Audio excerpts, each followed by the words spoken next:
Spring cleaning means refreshing everything, including your wine fridge. That's why we love our First Leaf membership. They always keep our selection fresh by sending us the perfect case of personalized wines right to our door. Whether we're craving a light red, a crisp white, or a refreshing rosé, we are always stocked and ready to enjoy a glass on a sunny day or any spring gathering. After being a First Leaf member for a while, we can confidently say that they truly get our taste. Whether it's a red or a white or a sweet or a dry, every shipment is filled with wines that they know that we love, making it easy to enjoy a great glass without the guesswork. Getting started is super easy. We just answered a few questions about our preferences, and First Leaf took care of the rest. Plus, they actually listen to our feedback, so every shipment gets better and better, perfectly matched to our taste. It's also just great for like entertaining. It's so now that it's delivered right to your door, I mean, like it saves us so much like energy in lugging heavy wine bottles from and to the grocery store. Enjoy the fresh vibes of spring with wines you'll love from First Leaf. Go to tryfirstleaf.com/VIALL to sign up, and you'll get your first 6 hand-picked bottles for just $44.95. That's tryfirstleaf.com/VIALL. Tryfirstleaf.com/VIALL. You're crazy.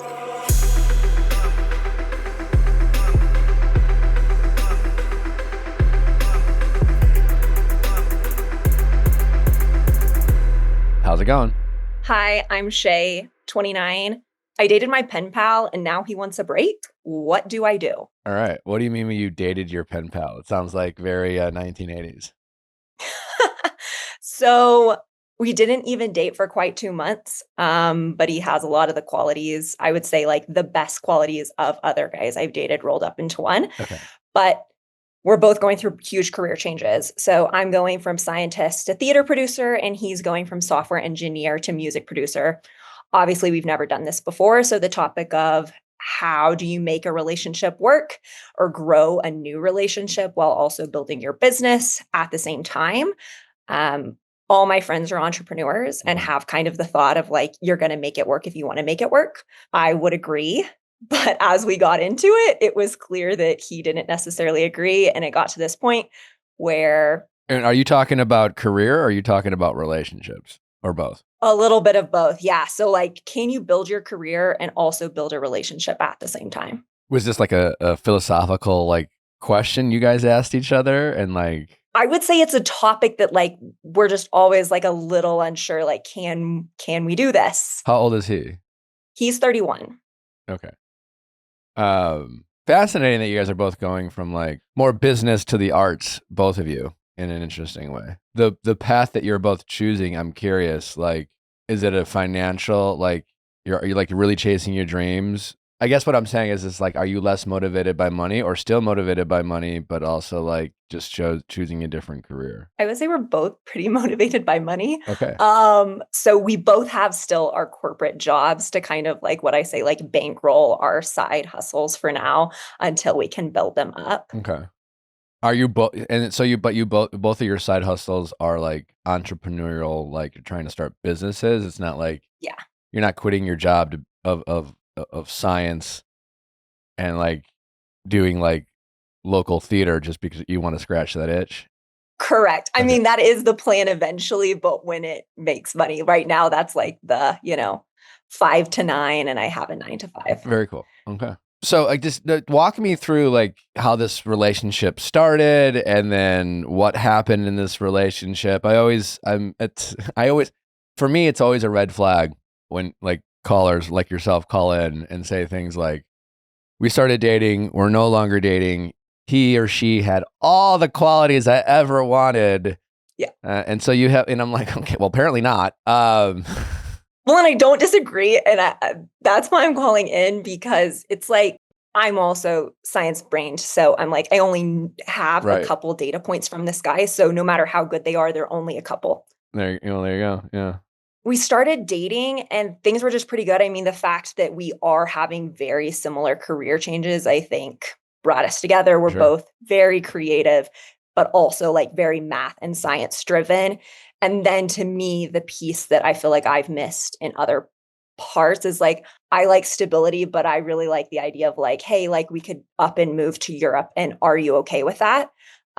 He's very that way. But I was just I've been kind of at my theater producing longer than he has. And I'm also more of a planner and I stick to schedules, and he hasn't figured that out yet. So I could feel him pulling away, and I was just like, what's going on? And he brought up his friends and he's like, well, my friends had asked me to hang out the other day, and I don't know if I'm going to do it because that's 2 hours I could do music producing. And I'm like, okay, walk me through this. Like in my brain, I'm thinking when I hang out with my friends, they energize me. If I just sat, in a room by myself all day, that wouldn't make me better at any of my jobs. But he went and hung out with them. I was thinking, oh, maybe this is positive. He comes back and he's like, I'm glad I hung out with them. So now I don't have to see them for 3 months. It's like, okay, what does that mean for us? And he's like, I don't think I can be in a relationship right now. And I was like, okay. Wait, how this relationship, when you said pen pals, like how did this relationship start? So we just started dating normal initially. And then now we're pen pals. Like we're sending like postcards through snail mail until October 10th, which is this like date where we're going to meet up. So did you and meet like on an discuss. app, or like you meet through mutual friends? On Hinge. You met on Hinge. So you met on Hinge, you started dating, you bonded over your mutual like dissatisfaction of your current like career and trajectory on life, and both kind of have an arts and entrepreneurial ambitions, and then that's where I guess maybe the similarities ended. I mean, other than that, like what were some of the, like when you started dating, what made him so special? I just enjoyed being around him. Okay. Like his energy is so positive. I come from a little bit more of a dark and twisty background, and he doesn't. And he just has this hope and positivity about everything. He's very curious about the world, like very empathetic. And I also felt like sometimes when you date people and like they tell you things that they like about you, it's kind of like, you could have just like told anyone. And anytime he would tell me something, it would be like very specific. Like, McKenna, I like you because you are so focused, intentional about the way you're going about this career. I like you because of when you see the world, you think about whatever, right? But we also talked about our future and what we wanted, and like when we could like have a family, and things seem to line up again as much as it can, like when you have only known someone for a short period. Yeah, I mean, I think that last part's really important, that you're always kind of throwing it at the end. And then where are we now? Like where are we at where's the pen pal? Yeah. So where we are now is he wanted to like potentially like see each other for coffee in this 3-month period and talk on the phone. That feels situationshipy to me. I've paid a therapist too much money to go do that. And I was like, that's not going to work. But I was like, what? I can like send you a postcard here and there. I'm traveling a lot in the next few months. And so we're sending postcards and letters, and we have like on October 10th, we're meeting at X place at X time with no expectations. Like he knows that I'm dating other people, but that we'll talk about where we are. But he's also said he doesn't want to have to like build his whole career by himself. He wants to set up what he calls systems, like the schedules, the timing, the routines, the habits. That's my understanding. And then he feels like he needs like 3 months. Also in the back of my head, it's like, is this going to take more than 3 months? Is it going to take like 8 months, a year? What is he actively trying to do? I mean, I'm not trying to steal his business plan. Like, I'm just curious about like. My understanding is he wants to be a music producer, but it's not like I know a lot about that business. And I mean, he's figuring it out. So yeah, I mean, it's such a broad thing. Yeah. But cool. I also feel like he's like he's even like this with like his brother. It's like he kind of wants to like know keep his it to relationship himself with his brother? Because they lived together. And so I like saw his brother. Yeah. Gotcha. And so what is that dynamic like from your point of view? I mean, I feel like his brother is honestly a lot more like me, like much more open with like how they're feeling. But it's a good relationship. They enjoy each other. But I mean, he's even told me is like he wants to spend less time with his brother during this time while he like figures his career out. Okay. I mean, like that more than anything, that like I think you just have to like take him at face value. You know, you don't know this man well enough to make any significant like proclamations about who he is as a person, other than he seems like a generally a good guy. More importantly, like in terms of your two compatibility, a lot of what you described, totally get why it made you feel good, totally get why it's attractive to you, but none of that really has anything to do, nothing you describe from what I'm hearing, and maybe you left some things out, have anything to do with how you two would be in a relationship together. Okay. You know, a lot of like what you described, a lot of it is just like things you enjoy like in a honeymoon phase. I mean, certainly as a relationship, you know, you date and you, as things progress, like what this guy, if anything, if this guy showed you like a key indicator of how he disconnects from anyone when he feels a little stressed out or he feels a little overwhelmed, and his ability to, I guess, multitask on some ways, but like, yeah, just like balance his emotional priorities. He has shown, at least right now in this stage of his life, an inability or a lack of a desire to do that. Now, will that change over time? I don't know. You know, what you're describing, you know, it definitely, it ultimately, like, and also let me ask you, like, how good is your like bullshit meter? Is this ultimately sound like a really thought out, crafted, sincere excuse? Or is it more just a really like, at the end of the day, it's just his version of being a fuck boy, you know? Yeah, no. I'm with you. That's probably the thing that I'm most, like, hesitant of, like, should we even try to see each other in October? Because I've definitely dated guys that have, just it's, like, always the career, which is fine, but then it's like, let's not date. Yeah. His I mean, I've really thought about this. I feel like I'm obviously gonna be an unreliable witness to a degree. I don't think so. He's really laid out, "Hey, this is what my plan is for the next few months. This is what it is later. This is what it is when, like, I'm more comfortable having, like, community back in the picture." I mean, I think that's where you said is, like, take him at face value. Essentially, I almost feel like I have to trust him until he gives me a reason not to. Well, sure. You can trust that this is a person who is being sincere with his words and intention, and he's not just giving you some very carefully crafted excuse of why he doesn't want to like settle down and wants the option to date other women while he's also pursuing a business, right? He said he wasn't gonna date other people, but I would never hold That him to doesn't. I that. guess that doesn't really matter, right? My point Yeah. is like you've known this guy for less than 2 months. You don't I get, you don't owe him, I guess, the benefit of the doubt, so to speak. You know what I'm saying? Okay. Like, and Yeah. so you've heard, you know, you're spending a lot of emotional energy trying to figure out what you should do going forward with this man who ultimately wants to like invest differently in this relationship than you do right now. And regardless if his intentions are sincere or a little bullshitty, ultimately, I don't think you allowing him to dictate terms on the cadence and how often you see each other and the manner in which you communicate is necessarily a good thing, even if he has nothing but pure intentions. Yeah. I mean, I agree with that. Like, he's the one that wanted to see me and talk to me on the phone. I was the one that said no.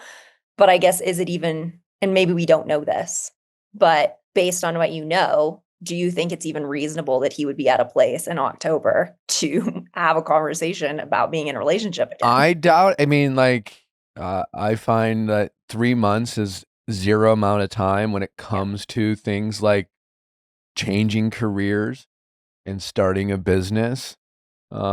Usually those are things that take like years to really feel.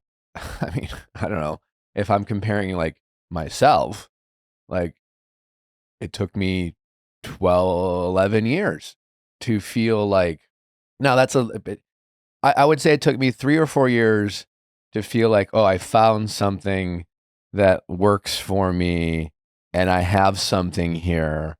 And then, oh shit, now that I have something, as an entrepreneur, you never feel like if you really have that entrepreneurial spirit, you never feel comfortable. And like every level of success is met with like, well, how do I either maintain this so I don't lose it, or how do I get to the next step? So yeah, like that's another thing to consider is, maybe he lacks the perspective of what he's really getting into, because the emotional bandwidth he thinks he needs to get things started is just the beginning Yeah. of, like, right now he has nothing to lose, you know? Things get more stressful when you have things to lose, and you taste a little bit of success. And so ultimately he needs to figure that out. You're not his therapist. You're not even his girlfriend. You're barely his friend. And I think like you can't make the mistake of playing therapist, of playing scientist, of trying to figure him out and being stuck emotionally, trying to figure out what his intentions are or whether he's doing it the way you would do it. You met a nice guy who checked some boxes early on. Some of those boxes were based off of the time in which you guys met, and that's more a chemistry thing. I always say like chemistry is very hard to trust because it can be manufactured. Often chemistry is felt by sharing mutual things, right? Like people who go on reality TV like will feel natural organic chemistry with each other because like very few people can relate to them and they can relate to each other, and being able to relate to one another is chemistry on some levels. I think honestly it's more chemistry than compatibility. Compatibility is like how you guys, yeah, like relating is a point of compatibility, but like that's more like what do you do with being able to relate to each other? You can relate to someone and have nothing in common with them in terms of like what you want to do on a daily basis. And the things that you pointed out, like, oh, he really knew how to compliment me. That's a nice thing, right? It's like you're more describing someone who like I don't know. Best analogy I have right now. I'm always come up with food, but like you're describing like a really cool, like a really tasty dessert that you discovered. And you're wondering if there's a really tasty dessert, is this like something you should incorporate into your diet every day for the rest of your life? And it might just be like a really tasty dessert that like really scratched that craving and that itch in that moment once you ate it. You'd have a really savory meal, whatever, and now you had a really delicious dessert that paired well with that really savory meal. But it's not something that like honestly you is really going to be good for you to have every day and might not make you, I don't know. It's not the best analogy. But like it's like that's Curious. kind of what you have right now. He might have already What? negated this with the fact that like he got stressed, he needs this time away. And I deal with things differently, but I felt like he was a person, we have very tough conversations that are honest, not like the easy, honest conversations, like the we're not sure we agree, but we're going to talk through this anyways. To me, early on, like if that grew, that was a pro in my brain. Also, the way we really like our independence. So I've always said is like, I want time to go solo travel on my own. I don't want to spend all my time with someone. I'm very career oriented, very driven. Mm-hmm. He seemed to match up in that way. Our past experiences with relationships, maybe things that didn't go well, seemed to match up and like where the friction was around that. So I mean, I hear what you're saying, but like initially there was more than just like the ooey gooey fun stuff. Yeah, I don't doubt that, right? But even what you just described there, it's just like, but how does he like you bonded over exes and maybe commiserated how you both felt in relationships in the past, right? You were able to understand each other's emotional pain and frustrations in relationship. So like you both felt seen, and I get it. That natural feeling would make you feel like, oh, well, if we dated, then you would be already sensitive to my plight of feeling like this in a relationship, because like my last partners, I never even got that far to get them to make me feel like they understood where I was coming from. And this is a person who understands where I'm coming from. And also I'd like to see him naked. And like, usually it's only my girlfriends who understand where I'm coming from. So yay, win, like I get that thought process, but at the same time, that doesn't tell you anything about how he's going to handle himself in a relationship with you when shit hits the fan or things come up in his life.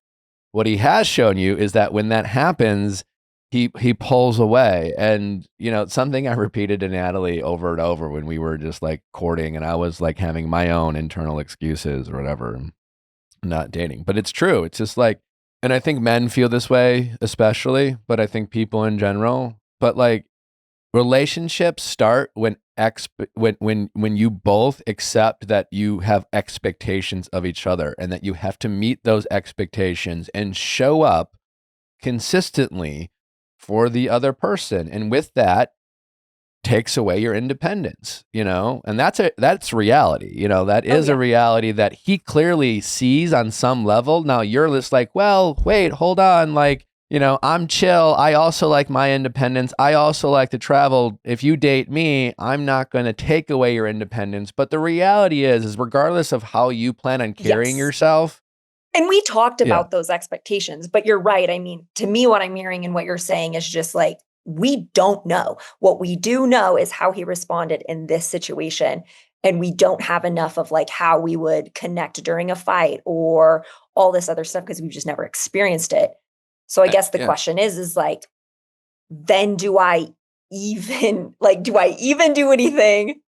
Or do I just, I mean, that's really the question is like, do I even do anything? Do I even do the pen pal October 10th, we're going and having a conversation thing? Yeah, listen, it is hard for me to say you should definitely not do this or definitely do this.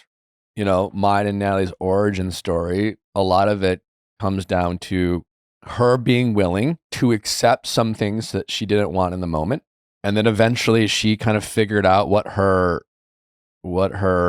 boundary was. And that got pushed a little bit here or there, but eventually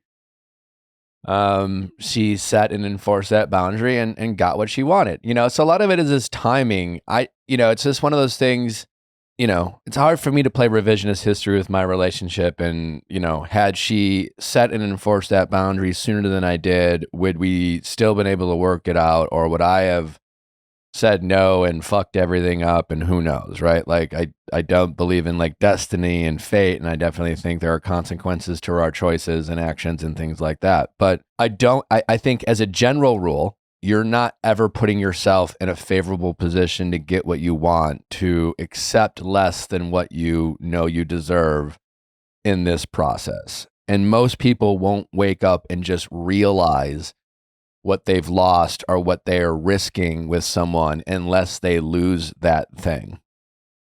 You know? Yeah. And so right now when he says things like, well, let's set a date in the future. Part of it almost sounds romantic, but in reality, all it's doing is pushing you off. It's like he's just rescheduling a meeting that he doesn't have time for right now.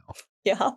I mean, that's... And I mean, yeah, and he's probably disagree. like, yeah, she's cute. I like her. She's really nice. I just don't have time for this shit right now. I really want to focus on this. All being like very sincere and earnest in his mind, and he could really think that you're a great woman, and he could really like you could be his favorite potential person where he really doesn't have any time for dating other than like, I don't know, maybe like flirting at the bars when he goes out with his buddies. But again, like if what you're telling me is true and sincere, this is a guy who like this thinks that like he can't or shouldn't be like even like bonding with his bros in a time where he really needs to like focus on his career. And maybe that's just like his unique personality. Like, you know, it's like often people describe me as unique. That's, you know, people often say that as a compliment and then as a criticism, you know, and usually it comes with both. If you're unique, you're generally unique. And like sometimes like that uniqueness comes out and like, oh, he really sees me for who I am and really compliments me in ways I've never been complimented. And also it's like, you know, he's so fucking weird sometimes. Usually like they go together. You know, that makes a lot of sense. Like, especially when you were saying that, you know, he's pushing off a meeting in general, like not even with him, but this is a conversation I have with my girlfriends is like, do you think, I mean, you were talking about like the timeline of building your business, right? Like, do you think it's reasonable to start really new romantic relationships during that process? And if so, like, is it just like you mentioned, like maybe this is just his personality, right? Is it like a personality thing? Like, I guess what dictates Listen, whether that will like it's such a be loaded positive or question, negative? right? Okay. Like, I'm part of me wants to say, of course you can do both, right? Like, it should, depending on who you date, it could add a lot of value, you know? Like, at this stage in my relationship with Natalie, like, I need her in my life. She is, I mean, God, everything to me. My like, uh, she is the person I talk to about from a even just straight business standpoint. You know, I mean, I have my like team of people whose opinions I really respect and are very knowledgeable and things that me or Natalie know nothing about. But like Natalie, you know, she's like, yeah, I bounce everything off her more than anyone else and things like that. But like, listen, like, I don't know if Natalie, you know, if I woke up one day and she took the baby and the dogs and left, like that would put me at a great risk emotionally to like, you know, relationships are volatile.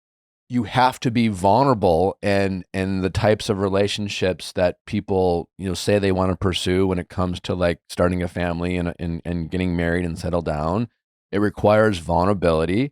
It requires for you to like let go and trust someone and lead with trust and not, you know, skepticism at the risk of this person like breaking your heart and fucking you up and making it hard to get out of bed and feel depressed for a period of time. And that takes, if you go through that, just takes every ounce of emotional and physical energy. And if anyone's ever experienced that before, you know, that's like, what's the one thing I don't want to feel while going through starting this business? That would probably be it, right? Now, that's a very like dark and like negative approach to like considering the pros and cons, but like it's definitely, you know, it's not delusional. It's realistic. It's something to consider. So it's really hard to say, you know, well, you should be able to do it if he's just like, I don't know, like if fast forward, you know, 18 years and River's you know, let's say she's a 20 something year old young woman and she comes to me and says, Dad, I really have this idea. This is what I want to do when I grow up. This is like, I want to be very career focused. Maybe someday I want to have kids and settle down, but this is what I want to do right now.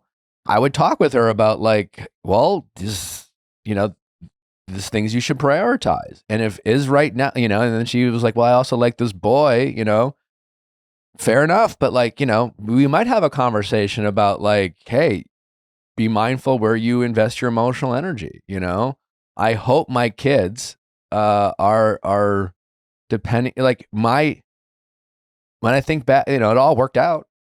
But, you know, part of the reason I feel like my career had the trajectory that it did. My freshman year in college, I left every weekend to go see my girlfriend at the time. I mean, she took up so much emotional energy my freshman year. Like, I didn't even have a college experience that most had. I invested into that relationship. That affected friendships. It affected my studies. It affected my interest in athletics that I participated in. And honestly, like it took over my life, you know? But at the time I'm thinking you know, I was a 19, 20-year-old kid who was trying to replicate what my parents had, who settled down early. And like, that's all I knew. And that is a reality, you know, it all worked out. I recovered, you know, whatever. But, you know, it's more of a philosophical question that you're asking. It's just like, could we, you know, so the philosophical part doesn't really matter, but it was fun to talk through it with you. But at the end, what you're not going to change his mind, Correct. and you shouldn't want to change his mind. And Yes. this is where he's at in this stage of his life, and this is what he wants to do. So you just kind of have to accept it and move on. And the only thing you can do is to like slightly kind of play the game or not play the game by deciding, do I meet his terms in terms of the cadence of how we meet, you know, do I like show up at the future at the meeting he wanted And that's to what I was going to reschedule? ask is like, so I go live my life for 3 months, right? I don't need to rehash this with friends. I do all my things. I mean, frankly, like it's not like he's like the only busy human. Like Yeah. we all have our stuff. Do I answer the phone hypothetically at a later date? I think the best answer is to do whatever the fuck you want, and what you need to try to do is stop planning for the future with this guy, because that takes energy. Live your life, focus on your business, get on the apps, date, do what you're doing. Don't commit to anything with this guy. Don't plan anything in the future. If he wants to plan something with you, it's like, I I don't know. this. Maybe I'll be available. Maybe I won't. Like, we're not obviously dating. So like, I don't know, like, call me whenever. Like, you were great. Obviously, it's like one of those things. It sounds like you already did, but like it's like when you play the game, right? Like first you have to have that vulnerability, which is like, I always go back to me and Natalie. Natalie very quickly, very, early on was this like, I like you. I think we should date. Here's why. That was vulnerable of her. She put herself out there. She was like, bam, bam, bam, bam, bam. Then she got the no, and it was like, so she was bummed, right? But at least she stood her ground. She drew a line in the sand about this is what I want, at the risk of feeling rejected and being vulnerable. So that's always important to do, because then you walk away saying like, I wanted this, like you didn't, fine. So then going forward, when you enforce your boundary or don't meet like their requests, you don't have to explain yourself every time. You're just like, I'm busy. So I just think there's a middle ground. You don't plan anything with him. If you happen to be available when he calls, pick up the phone. If you happen to be available when he asks you to meet up and you got nothing else going on, you don't have to like tell him that, but like you can meet up. But like he shouldn't feel like secure in his planning for the future with you, and like feel like, it's like if there's an important meeting I have, or a half-ass important meeting, using in those terms, and I like whatever, I was like, I don't know if I want to go to this meeting. I definitely should meet with this person. I was kind of interested in what they had to say, but like right now I just don't have time for it. Let's see if they're available to meet in a few weeks. And if that person's like, yeah, no problem. Yeah, that works. I feel I can emotionally kind of put that away, right? If that person was like, well, I honestly, like, I'm available right now. I don't know if I'm going to be available in the future, but just like, call me then. Like, no hard feelings, but I'm just not in a position to schedule anything in the future, because I got a lot going on.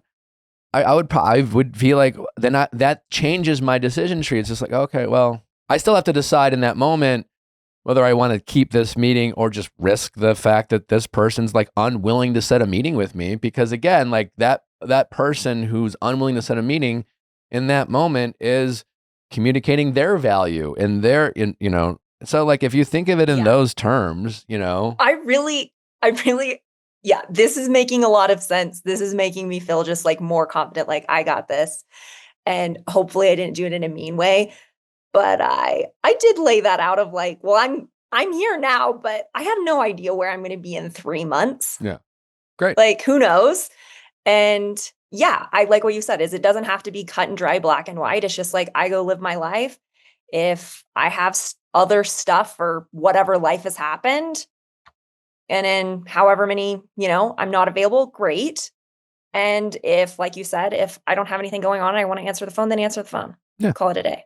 Okay, like it. In the meantime, we get out of your head about what you think he is as a partner, and you don't want to do the thing that we all do, which is romanticizing it. Paint a picture in your mind about who you think he is, and take your brief interactions together, and then like write your story in your head about how, there's just so much to learn about this guy.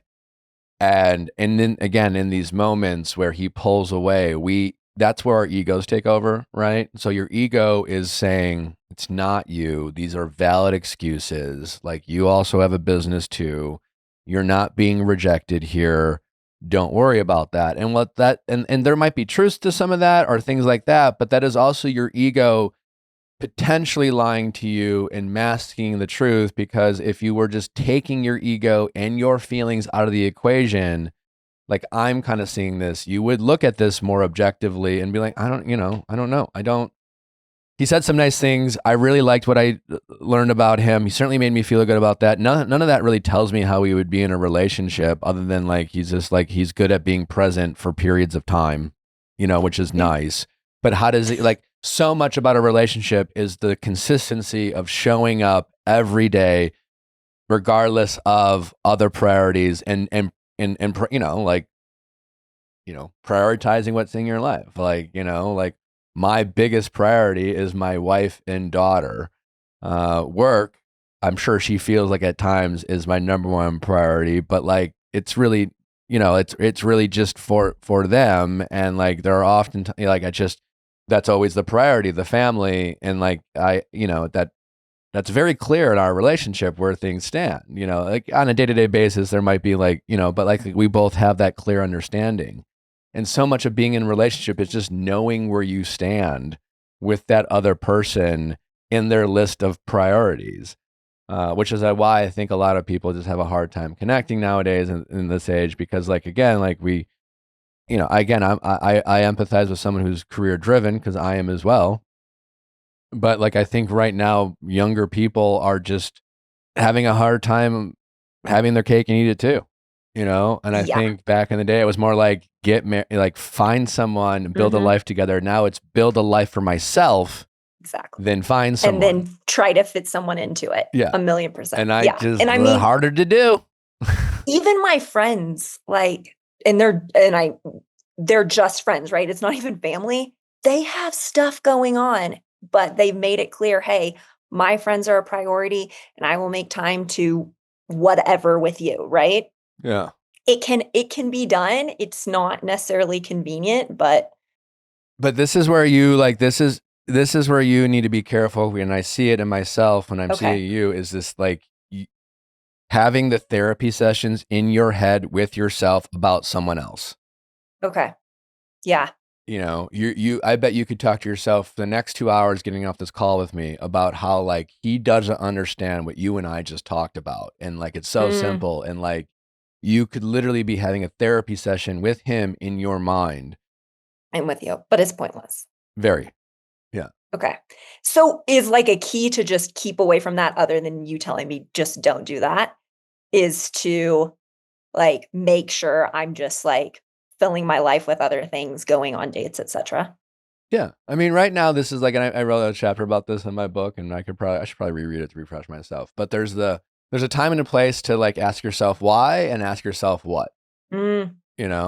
Right now you're not asking yourself enough what questions. You're just asking why. Why did this happen? Why? How can I figure? But like, what happened? He doesn't have time for me. He doesn't want to be in a relationship. He doesn't want to be in a relationship. He doesn't clear. even want to like. He doesn't have to. He doesn't prioritize his friends. Why? It doesn't really matter the why he chose to do it, but he did. And the what right now is very important. And there's a time for why. I'm not remembering it. I'll go look it up. Yeah. But what happened is really important right now, and you're kind of ignoring some of the what. And the what, you have more information about what he's doing now is more telling about how he would be in relationship than him saying to you, you know what I really like about you? And let me give you some very specific details. Like that's, I'm with you. That makes, that's definitely nice. Don't get me wrong. It's like, and I mean, I did tell him this when we had our last conversation. I was just like, this makes me very curious how you would be if anything else ever came up if we were together. Sure. Yeah. We're married. We have a kid. Something's wrong. And you're just like, oh, I can't right now. So I'm just going to leave. He doesn't see it that way. He's probably thinking, well, I would be different if you were my wife and my kid. I don't think that's what he would think. But, he doesn't know, we always give ourselves the benefit of the doubt by saying we would actually step up if this was different, if things were different, but we don't really know until we know. And I don't think it's an apples to apples comparison, because again, he is not wrong on some level to be like, I can't afford for this girl to fuck me up emotionally right now. I don't know. And maybe she would. Like maybe this empathetic, caring king that revealed himself early on is the type of guy who has been walked over in past relationships, really emotionally invest in relationships. That's my understanding, is that like he very much lets the other person kind of dictate it. And this is his, and that's been really burned before, and he doesn't know how to balance that. And right now he knows that like to do what he wants to do, he can't risk, just being caught up in a relationship. That might be very valid. but it doesn't make it any less valid for me to as it relates to you. Like, yeah, that's go not, to it's my not, stuff. no, that doesn't, it's not permission for you to make exceptions for him. And your best course of action is you can be chill about it. You can let things play out. You don't have to set some like, don't ever call me again, rigid boundary, but like you just don't accommodate him trying to, reschedule plans with you and have any sense of security that you are waiting around or that you are available, that he, that it's, call me when you're free. I may or may not be around. I like it. Okay. Appreciate you, Nick. Well, keep us posted. I'd love to know how things play out. This was honestly really helpful. Like, I feel like I needed that outside perspective. I appreciate what you said, especially in the way you describe like the setting a business meeting, pushing it off, that sense of security that you feel, and asking the what questions. I'm going to write that down somewhere. All right. Well, thank you for the call. Glad it was helpful. Please keep us posted. We'd love an update on where things go with the business and this guy. But awesome. Thank you, Nick. All right. Take care. Thanks for your call. Bye.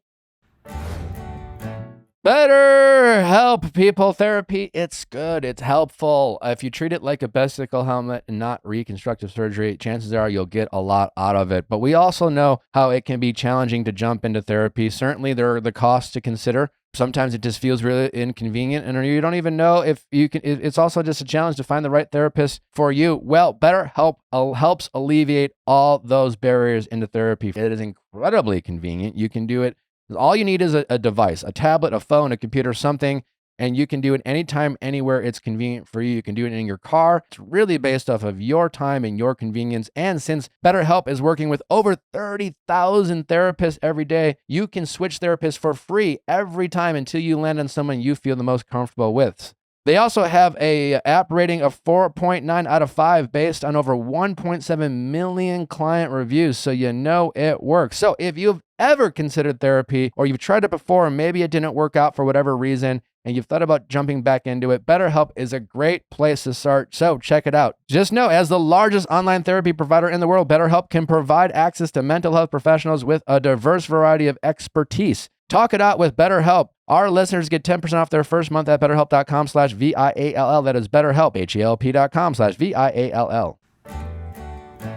Well, if you don't know, I, at one point in my life, worked in healthcare. I was a surgical technologist. I woke up every single morning and went to the hospital and assisted in surgeries. And I woke up every single morning and I put on a pair of Figs scrubs. And I cannot tell you how confident that made me feel. Fig scrubs truly has perfected the design of scrubs. They're incredibly soft, form-fitting, durable, and come in really fashionable colors. I know when most of you think of scrubs, you probably think of the standard scrubs that are old school, big, boxy, and itchy, but not Figs. They even have outerwear, shoes, and layers that, to be honest, make me want to try some. Being in healthcare, everyone has preferences on where their pocket should be, and Figs has an option for you. They just have so many different varieties for everyone. So with back to school season upon us, it's the perfect time to stock up with some fresh outfits of the year. And Figs just dropped a brand new collection of limited edition styles and accessories. If you're in healthcare or shopping for someone who is, you can get 15% off your first order at wearfigs.com with the code FIGSRX. That's wearfigs.com with code FIGSRX. Caraway, my favorite pots and pans, because I've been cooking on them for over 5 years now. And if you do not have a Caraway pot and pan set, you are definitely missing out. So many advantages to Caraway. First of all, the peace of mind. They're safe to cook with. It is shocking and kind of scary just how many pots and pans have toxic chemicals and materials in them. Things like PTFEs, aka Teflon. It's crazy what you might be cooking on, but get that peace of mind knowing that you're cooking on safe pots and pans for you and your family. Also, they look great. They come in a great assortment of colors, fantastic, and they're just easy to clean, great to cook on. I cook on my Caraway set almost every night of the week, and I enjoy it every time. It also makes a great gift. I gifted my parents a Caraway set. I've gifted so many, like one of my favorite things for a wedding registry. Your friends will love it. Caraway is running a limited time sweepstakes where every dollar you spend equals $1 entry to win $100K in cash or a full kitchen remodel. Every purchase not only keeps you safe from forever chemicals, It also gives you a chance to win the most Instagrammable kitchen of your dreams. You also have a chance to win 1 full year's worth of meal kit delivery service. Don't overthink dinners on the nights that you need to catch up on your favorite shows or partake in book club. Did you know that over 70% of cooking and baking pans sold in America are coated with PTFEs? Not Caraway. Cook with peace of mind, bake with peace of mind. They also have a great baking set. Check out Caraway today to start upgrading the things that you are cooking with. If you have been eyeing their internet famous 12-piece cookware set, now is the perfect time to buy. You can shop Caraway risk-free, enjoy fast, free shipping, easy returns, and a 30-day trial. Plus, if you visit carawayhome.com/viallfiles, you can take an additional 10% off your next purchase. This deal is exclusive for our listeners, so visit carawayhome.com/viallfiles or use our code viallfiles at checkout. Caraway, non-toxic cookware made modern. How's it going? Hi, my name is Kate. I'm 30 years old, and I need help on how do I handle my divorced parents' secret remarriage. All right. So does that mean that your parents, who at some point in your childhood, who got divorced, decided to behind your back reconnect and marry each other again? Yes, Okay. actually, it's recently. So, a little background information is my parents never really got along. They constantly bickered. Like the earliest I remember is elementary school. They would just argue. My mom would ignore my dad. They would just threaten divorce all the time, like to the point where like they would actually contact divorce attorneys and then threaten the papers and different things like that. To each other? To each other, yeah. So it would just like constant toxicity, and like it would be right in front of all of us. And so it was very just apparent that their relationship just was not successful. And so this just continued. I actually have 4 siblings, and so there's quite a few of us in our house. And so we would listen to like the arguing, the bickering, all the different things. And as I got older, so like middle school, high school, my dad actually started to like confide in us more and more just about like his relationship and like my mom's kind of toxic bipolar behaviors and the way that she reacted on things. And like we saw that as kids, and we very much so like tiptoed around her because she was very bipolar. Has she been diagnosed? No, she does take like certain medications and stuff for like her anxiety, but she just has always just been very like explosive in her reactions and the different things that she does. Is there a consistent volatility when she is triggered, or is it, again, we're not doctors here, and so I don't know about, or is it more like there are seasons or periods where she's just one person and then all of a sudden there's like episodes where it's more volatile? Yeah, she it could be just like small things that just set her off completely. So it was kind of but that's consistent. Like just depends. Yes, it depends on the day too for her. Like it could be one day great, the next day not great. She's just kind of all over the place. Yeah. So we all just kind of were on edge our whole life of like, okay, what personality are we going to get from her? Mm-hmm. And so my dad actually has owned his own business his whole life. And so he started like confiding in the different like financial choices that he was fighting from my mom to all of us.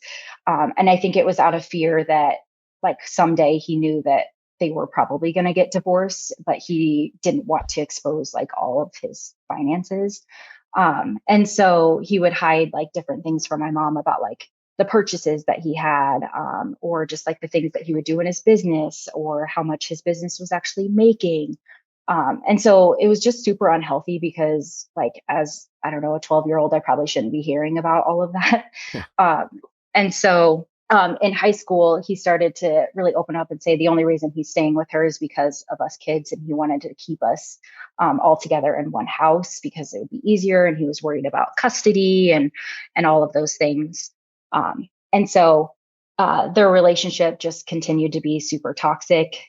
Through college, my dad actually broke his leg, and my mom just treated him horribly, like wouldn't take care of him. I actually went back from college to like basically escape him out of the house because he called me and was like, hey, can you come move me into my parents' house because I got to get out of here. And then he exposed that he had like a secret hidden like stash of money because it was an escape money that he could take if he needed to go like start over. And so it was kind of an awkward position for me to be put in because like obviously I know my mom's personality is, you know, very toxic, but I also don't think that that was my responsibility to hide those things from her. And so About 2 years later, they ended up separating locationally, not legally, like no legal divorce. They just decided to move. My mom decided to move to a different state, but they ended up actually getting back together after that. And then eventually they divorced 2 years later, officially. And the divorce was so stressful on my dad that he actually had a heart attack during it. And so, yeah, it was pretty just drastic. And my mom actually was like calling him and saying, like, I wish he would have just died after the heart attack because, yeah, it was just very toxic. And so during the divorce, my dad actually has a pretty large investment that he invested in like years ago that my mom didn't know about. And they contacted him and said, hey, now is a great time to like cash out. And so he actually hid $11 million from my mom during the divorce. Pop off, Dad. Um, Well, yeah. I mean, So did you even realize he was worth that much? no, not until he told me. But then also holding on to that information, knowing that and knowing that he hid that, I just didn't know what to do with that information. And so flash forward to like a year later, I actually announced that I was pregnant. My husband and I were expecting a baby. And so my mom decided to move back because she wanted to be a grandma and wanted to be a part of everything. And so she moved back. And then during the time apart that they were divorced, my dad had been dating, just super happy, like was just like full of life again. But once she moved back, they kind of got roped back together. And we knew that they were kind of like seeing each other, but we didn't know to like what extent. And then a year later, my brother got a text from one of his friends and said that he saw in the newspaper that my parents got remarried. So my brother ended up texting us and being like, hey, they got remarried. Did you guys know this? And none of us siblings knew. So all 5 of us kids, still to this day, they have not told us that they How got long remarried. ago did that happen? 2 years ago. 2 years ago. 2 years ago, yeah. And so I think like right now I'm at this like point in my life. I just had a baby 3 months ago. So now they have 2 grandchildren, and just the relationship in general, like it's very hard to be around and to be in the same room as them knowing what I know. So so they pretend, like, do they live together? Do they not live together? They live together now. So, like And we kind of were. and do they, you know that because you've been snooping, or they've been upfront about that? They've been upfront about that. At first, they were sneaking around, and like my dad's car would be like not at his place. Like if I would drive by, and it would be at my mom's place, and then they ended up How old are your living parents? in the same house. My dad's 61, and my mom is 59. Okay. So what can I help you out with? I think what I'm seeking is like, do I confront them about all of this? Do I expose what I know? And Well, can you explain to me from your point of view, what the difference between confront and expose look like? I think confronting is just being honest about what I know, right? Like I don't need to like out a bunch of different things, but I just think that like basically confronting them and saying like, hey, here's what I do know about you guys. But I don't know what to do about like the money financial part too. I don't want to ruin their relationship with like my kids, but also at the same time, like they're just super toxic and they still continue to be toxic. Yeah, my answer is pretty clear. My opinion is, by all means, confront your parents about like common decency. Their kids, at a minimum, should probably know that their parents are back together and married, and like it feels a little like icky for your parents to not be transparent about like the dynamic of their relationship, at least whether they're married or not married or things like that. The fact that they feel like they have to go around and snoop in that regard, it just doesn't seem like that makes a ton of sense, especially if the kids are also talking about it. But short of that, their relationship is none of your business at this point in Right. your life. I Yeah. definitely wouldn't stick your nose in where it doesn't belong. I wouldn't, insert yourself in their relationship drama. You've painted a pretty, colorful picture about your mom and your guys' ability to trust her emotions and things like that. And I'm not trying to condone what your dad did or didn't do, but sounds like he had his reasons. I don't know. saying I wish you would die of a heart attack is a pretty dark thing to say, that sounds like a very volatile person. But like your dad is an adult person who's decided to get back with your mom and remarry her again. I just think, again, like that's just drama. That's just that's letting your parents getting caught up. It wasn't fair for your dad to like you said, dump this on you, and whether you were 12, whether you were in high school, that wasn't fair. And I'm sure on some level, like you didn't know what to do with it then. Now that you're an adult woman, you better understand maybe even the conversations that your dad had with you when you were 12. And now you're probably feel more equipped to, like, I don't know, workshop it, deal with it, hold your dad accountable, even if you understand your mom is right. I understand where that comes from, but I just don't think there's nothing to be gained from it. At the end of the day, you're not like in charge of your parents. You're not their caretaker. Yeah, they're older, but 61, 59, like they still got a lot of life left to live. And they are certainly old enough to make decisions for themselves. It's just like, yeah, like they deserve to like communicate to their kids some honesty about the dynamic of their relationship, and I think the way to make them feel safe about that is to not go any further than you need to when it comes to like what you need to know. They'll have their excuses, right? And we didn't tell you because we thought you would feel a certain way and blah, blah, blah, blah, blah, right? And so that's like they're like blaming you because they weren't sure how you could handle it and if you could handle it. So like you will have more legs to stand on if you don't take the bait of inserting yourself into the drama, right? Because if step one is, hey, mom and dad, I know that you're married. I know that you haven't been upfront with us. Boom. Like you set that line. That's just like, but this is your life. We are your kids. We would like to know at least if our parents are married or not married, like it's just, we don't need more than that. We're not if you guys have relationship problems, get a therapist, talk to a friend. We're not those people. Nice to know you guys got back together. Obviously, we love you guys. And so if you guys are happy, we're happy.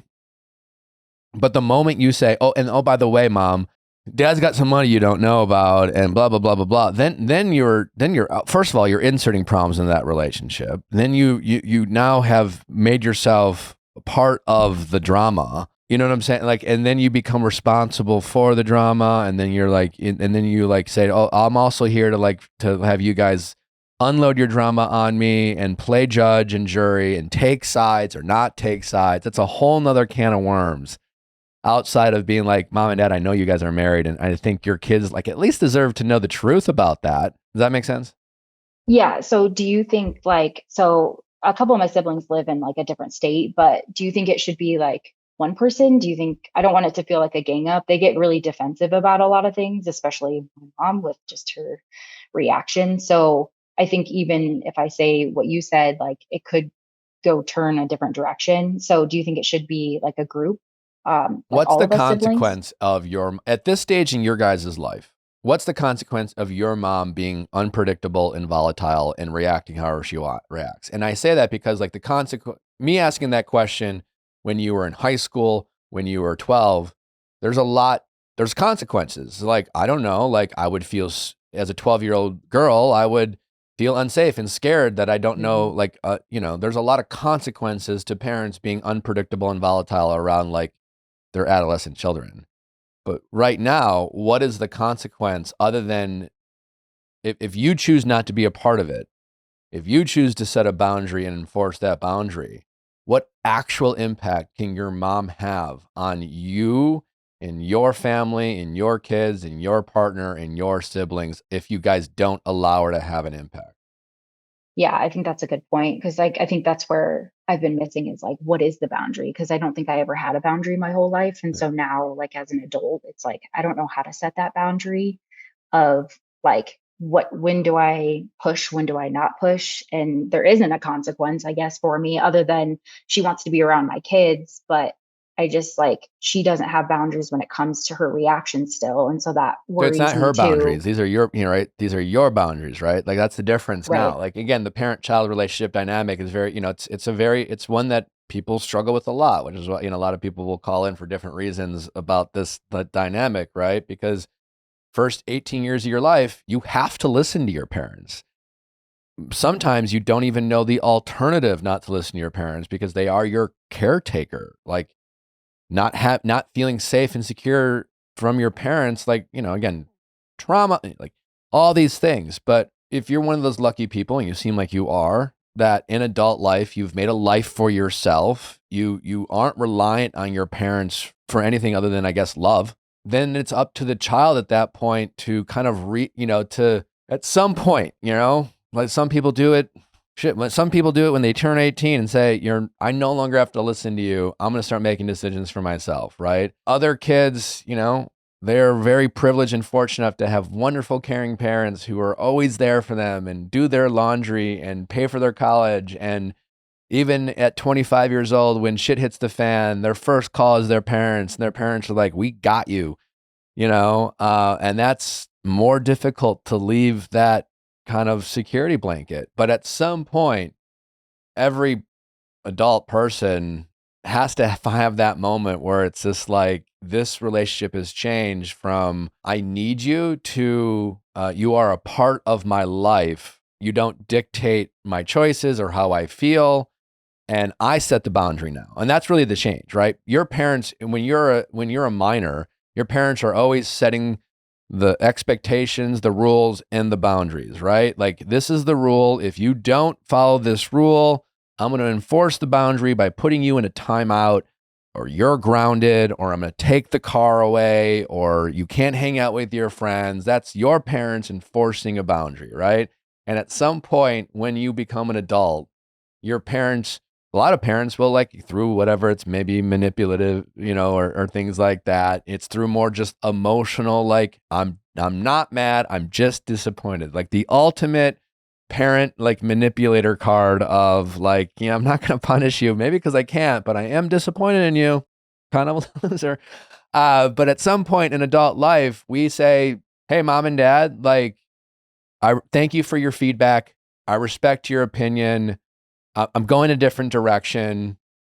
I certainly would love for you to, like, get on board, but ultimately don't really care. Gonna do me. And that you're not waiting for their approval. You're the one who sets the boundary and rules. And if it happens to be a boundary when it comes to now that you have kids and she wants to be a grandmother, you have the option to enforce a boundary. Not that you're looking to do that. As your parents get older, they will get lonelier.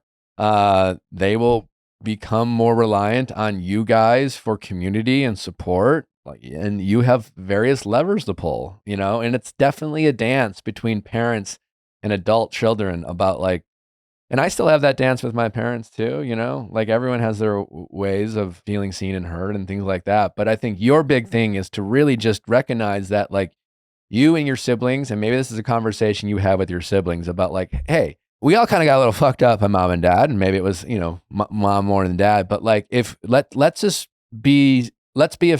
siblings be on the same page and be a family. Let's all of us have each other's backs, and maybe the ways mom and dad didn't, not to, like, point the finger. I think we all agreed that we feel lied to. I don't think you guys need to gang up on her. Honestly, like, sending a text. We know you and dad are married.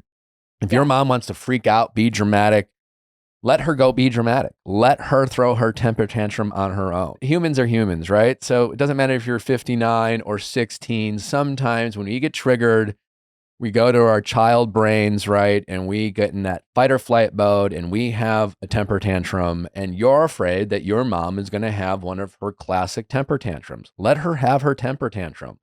It doesn't literally affect any of you guys. You don't have to allow it to affect you. Mom will be fine. Certainly not her first temper tantrum, won't be her last temper tantrum. She's a woman used to having temper tantrums. Let her have her temper tantrum. You guys make the mistake of acting like as if there's something that you guys need to do about it, or you're supposed to respond, and, like, that she has some sort of power over you guys that she doesn't have. The kids need to get together to understand that. And how you guys handle mom and dad, specifically mom, is just to say, just treat us with respect. We're all adults, literally. So like, yeah, it would be nice to know like if you guys are married. If you guys are happy, we're happy. Obviously, it's cool that you guys we're not here to relitigate the past. We're not honestly here to have an opinion. Ultimately, we want to have healthy relations with the both of you. We want you guys to have healthy relationship with our children, and that's all we care about. And we want you guys to be around as long as possible and like stay out of their drama. So as far as like, I like all that because I feel like I already knew that answer, but it's nice hearing it out loud.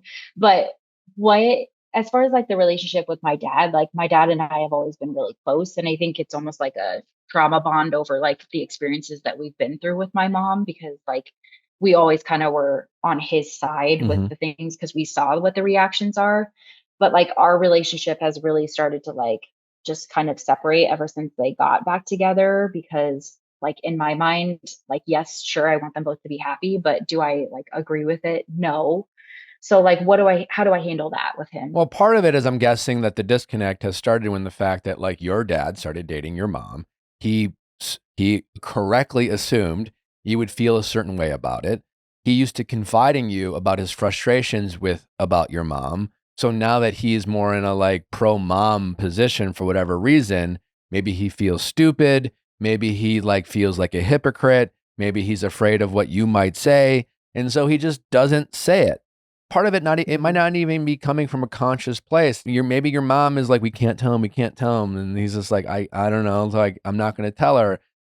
You have to it's really up to you, right? Like if that's the case, if I'm right, and I suspect there's some truth to what I'm saying, you're only going to be more and more in charge of your relationship with your parents. The older you get and the older they get, you'll have more and more power and more control, right? Because the older they get, the closer they get back to diapers type of thing, right? And the older you get right now, you're becoming more independent, more financially secure, more just like further away from you remembering what it was to be that 12-year-old who listened to their dad complain about their mom. So yeah, so you need to dictate terms with your dad, right? So like talk to him about shit that's outside of your mom. You have to reach out to him and catch up with him and see what's going on in his life and make it easy for him. You maybe in some ways have to reconnect with your dad to find things to bond over that aren't bitching about your mom. Because if so much about your relationship was bitching about mom and he doesn't want to bitch about mom and you don't want to bitch about mom because you're like, I just want to have a healthier like life. And then what are you going to bond over with dad? Right. So you have to find that. Right. And because he's the one married to mom and you're not married to mom, whether you agree with it or not, there's something to be said that if your dad is married to your mom, that he is trying to protect his wife, that he is going out of his way to like consider her feelings above anyone else's. And that's a good thing. At least he's doing it right. Right. It would be worse if like he got back together with mom and was still complaining to you about her. So there's that, right? I think he's like hiding it now too, because he'll make like little sly comments, but not to the extent that he once did. It's not your problem. And I think next time your dad, you're just like, Dad, you're a big boy. You're 61. I didn't tell you to get back together with her. I didn't tell you to remarry her.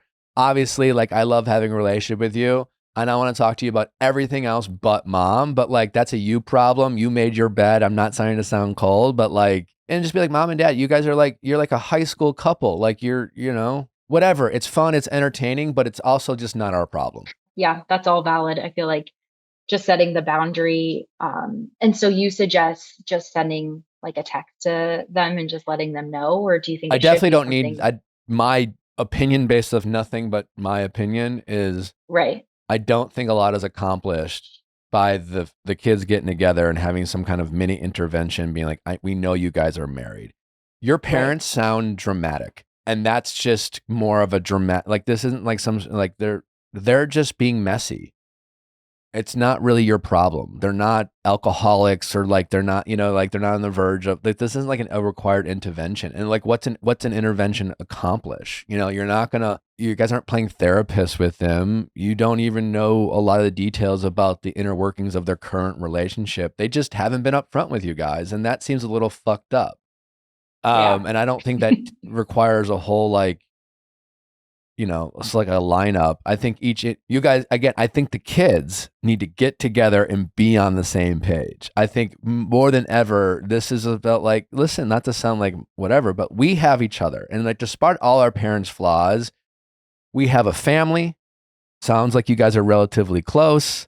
there's a lot of good things that came from this dynamic despite mom and dad's drama. So like focus on what you do have. You have each other. Make sure you guys are on the same page. Make sure that like despite mom and dad's flaws, that like they raised a family that's ultimately fairly close with each other, and lean on that and come together with like we let's not make mom and dad's problems our problems. Like you cannot, you're not going to change them at this stage in the game and magically like make them like make healthy decisions when it comes to their romantic relationships. So just let them be toxic, and then hopefully there's some money left over at the end of the day, you know, but that's really still not your problem. I don't know. Like, Right. I don't. No, I like that though. I think that just kind of setting that boundary and just not feeding into it, because I think all of us have lived in this state of like feeding into it our whole lives because we've been around it. But now that everyone's older, I mean, I'm 30, my older brother's 34. Like we're all old and Yeah. on our own, so we Drama don't need to loves be. an audience. You know, Yeah. I think we have to remember that. You know, an audience Yeah. loves drama, but more than anything, drama loves an audience. And if drama doesn't have an audience, then it's really not that. It's not fun. Yeah. Yeah. And so don't be the audience. Don't let you and your siblings be the audience that your parents, I think, sometimes crave when it comes to their drama. They just don't know anything other than that because that's what they've always done. So Yeah. no, I think that's good to set the boundary and just get all of the siblings on page. Yeah, I think where the we're way at. you said it best was very like, it will be a great, I guess, not boundary, but safeguard, which is like there is a huge difference between, what did you say? Either confronting your parents about the truth they've been hiding and Yeah. exposing your parents for the lies they've been living Right. with each other. And it's none of your business. And I Yeah. think that's very dangerous territory for you guys to enter into. And Yeah. it doesn't really accomplish anything. Okay. Okay. No, that's good. It's good to hear an outside perspective because when all of us siblings talk, we just spiral and feed into the drama, like you said. So just kind of setting that boundary and avoiding feeding into it, I think will be much healthier for all of us. 100%. Yeah. It's just hard because drama's fun. It's Yeah. just, Yeah. we want to feel as humans, and most things in life right now are very numbing, and drama scratches that itch, you know? Yeah. Makes it exciting, but also not exciting. Yeah. You know, but yeah, that's, don't let your parents, don't take that from your parents. Okay. Okay. No, that's great. Great advice. I appreciate you All giving right. that. Well, keep us posted. Definitely would love to know what happens when you guys tell mom and dad they're married. I will for sure. Yeah. And I just want to say before we hop off that I'm a huge fan of your show.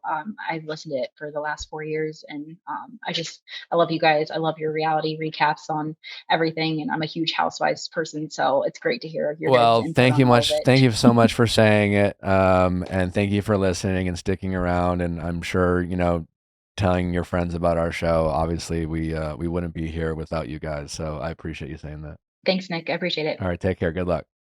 Yep. All right. Bye-bye. Bye.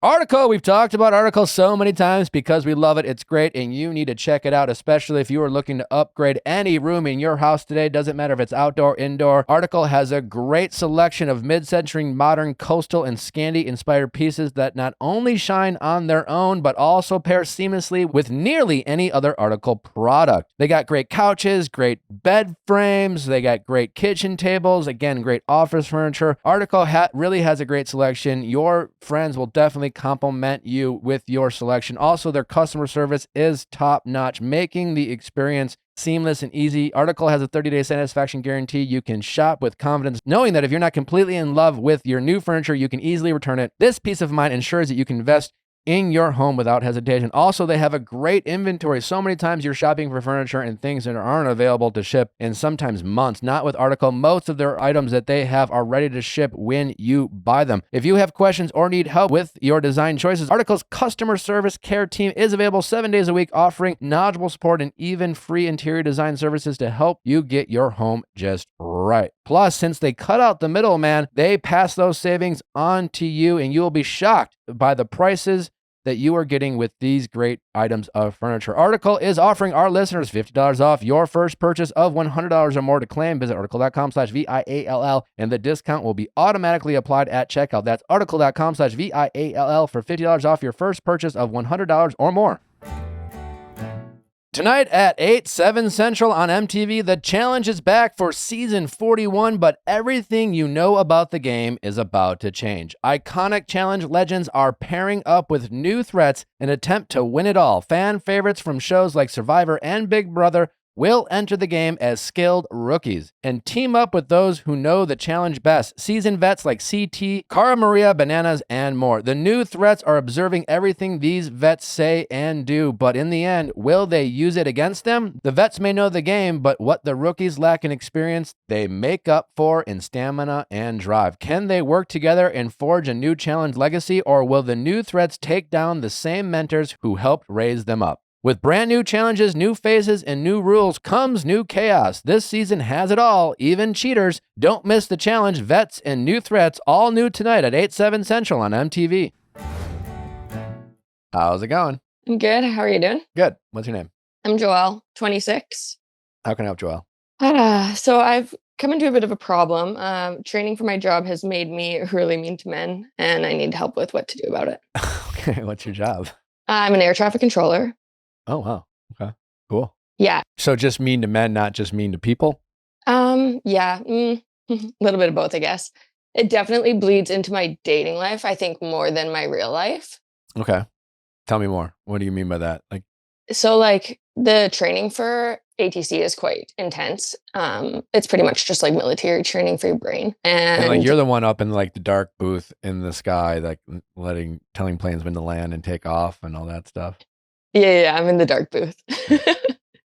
And that Breaking Bad scene is kind of like the apocalyptic kind of result of is this what they show you at training? If it all goes bad, this is what it looks like. Pretty much, yeah. And they during training, they just drill that into you nonstop, and you kind of have to give up any aspect of normality during training. Okay. You're not allowed to have any social. Well, you're allowed, I guess. You're an adult, but you're not really able to have any social life or anything like that. How old are you again? 26. Okay.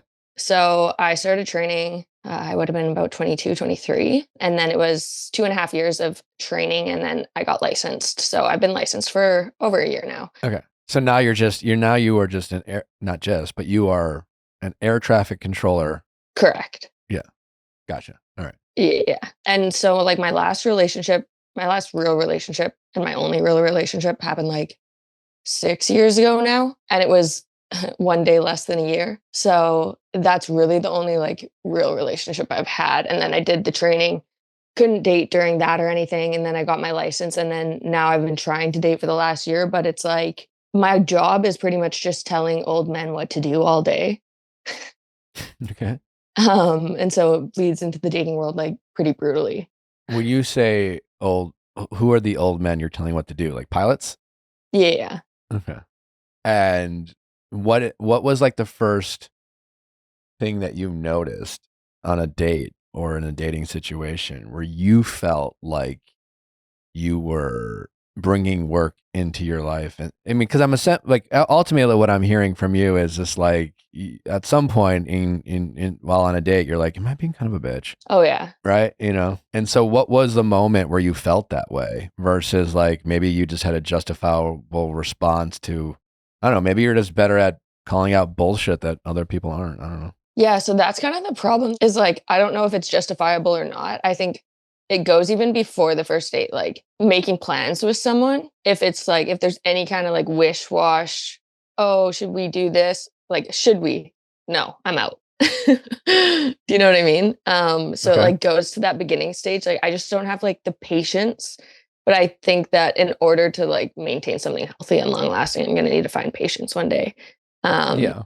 Obviously. But then I don't know if my inability for patience in those kind of situations is justifiable or if it's just me being a bitch.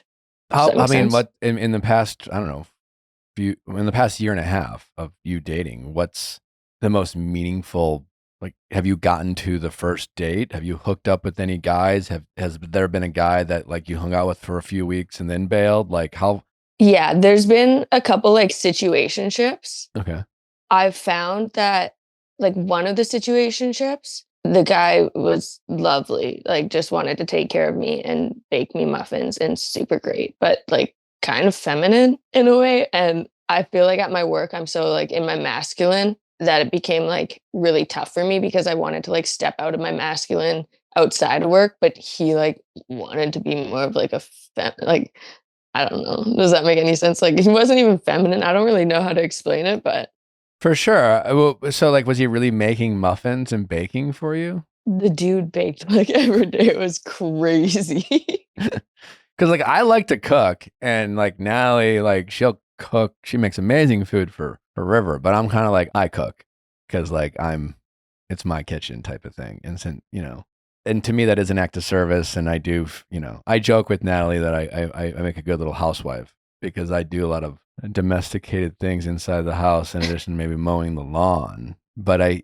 yeah, so it's hard for me to say whether like just because he bakes that means he's like giving off a kind of a feminine energy versus you decided that baking just equals femininity, but everything else in his life is pretty like, Yeah, to be fair, the guy also referred to himself as Sleepy Kitty. So okay. Well, I don't know.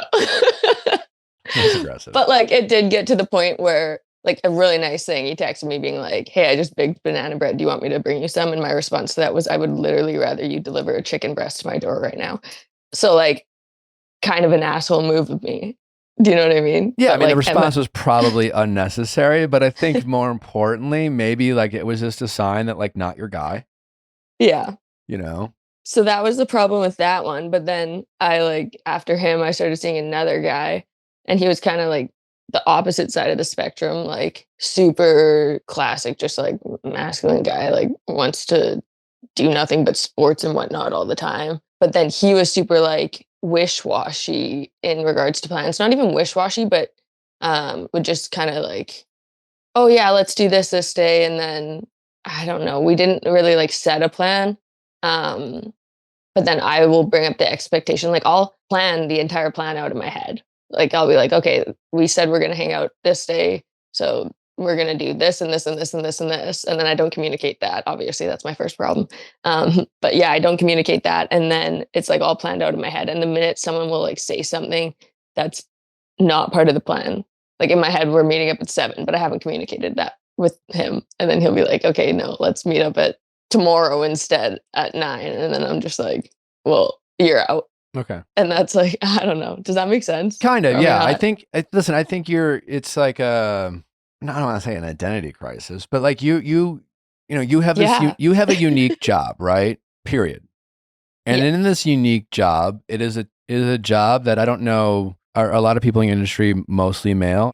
Yeah, no, it's definitely a male dominated So industry. you're for working sure. in a male dominated industry, Mhm. and that you enjoy it. It fits your personality. You're developing a lot of like unique life skills, right? Like, I mean, most people just aren't good at confrontation. Most people aren't direct communicators. They say they are, but they're just kind of like beat around the bush. But like you kind of have a little bit of this identity crisis because like being direct comes pretty naturally to you. And it's also a requirement in your job to just like be a very direct communicator because lives are literally on the line, right? And you just don't have a lot of patience for bullshit that's like kind of rooted in your DNA and then amplified by your profession. But you're still a lady, and you're just telling me that like you have some traditional like, feminine needs and wants that you prefer, right? And you kind of play, it sounds like you're playing this game in your head about like when does work stop and like the other person come out, right? And so far you've decided that like letting him plan and just taking the lead because I don't want to have to take the lead is the best way to do that, even though it's probably too extreme because you're like, well, it probably would be helpful to him to just communicate a little bit about like what I'm thinking and feeling so that he can kind of take it from there. Yeah. And then you just kind of lose patience and then you kind of move on and things like that. I don't know if that's helpful at all to you. 100%. That's like nail on the head. Yeah. I mean, like, there's just speaking in general terms, I think I don't know how many studies about this, but I think when you're talking love languages, I think a lot of men would say acts of service is their love language. It's at least up there, right? Like men generally, like what makes them feel manly and masculine is to take care of the people they love. And by some people's standards, that is like the definition of positive masculinity, is to like show up and care for the people you love, you know. And that's, a lot of men feel masculine about that, especially in like a civilized, progressive, general society in 2025. Back in the day, men used to like go to war and punch each other just to prove, you know, like we don't do that now, but how do you show up and fight those like battles day in, day out, you know, and make you feel like you're the hero of your own household by like providing, you know, taking care of yourself, taking care of your loved ones, taking care of your kids and things like that. You're also someone who like can take care of herself, right? And I think you're probably, from an identity standpoint, struggle a little bit of like, when do I let a guy take care of me? I can do it on my own.